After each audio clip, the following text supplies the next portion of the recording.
In this lesson, we'll take an introductory look at the Analyze an Issue writing task. Here you're presented with a general issue, and your job is to explore the complexities of the issue, form an opinion, and then defend your position clearly and convincingly. Let's take a look at an example of a typical issue essay prompt.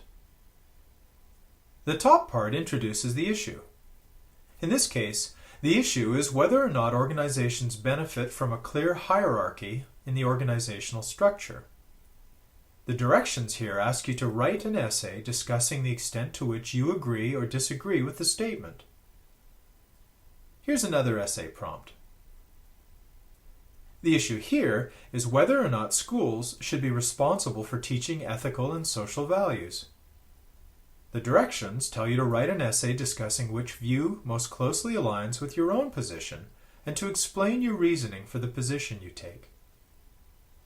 It's important to note that all of the possible issue topics that you'll encounter on test day are publicly available on the GRE website. As of May 2014, there were 149 such topics in the GRE pool of issues.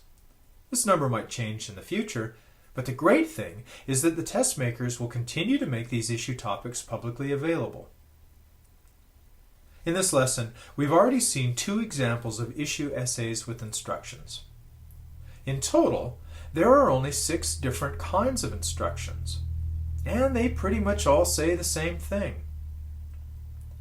They all tell you to write a response discussing and defending your position on the issue, and for the most part, they tell you to spend some time discussing the alternative position. In general, you're asked to write an essay defending your position while also addressing the other side of the issue. Given this, we're going to look at a strategy that can be used for all essay prompts. Okay, when you read the essay prompt, it's really important to keep in mind that there's no correct position for this type of essay. So it doesn't matter which side you choose to defend. What matters is that you develop an opinion, provide concrete examples to support your ideas, and communicate your position clearly and effectively. The general strategy for handling this type of writing is as follows. First, brainstorm points for both sides of the issue.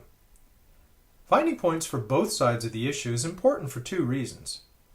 First, you want to choose the position that you can defend the easiest, and this will likely be the position that you can support with the most points.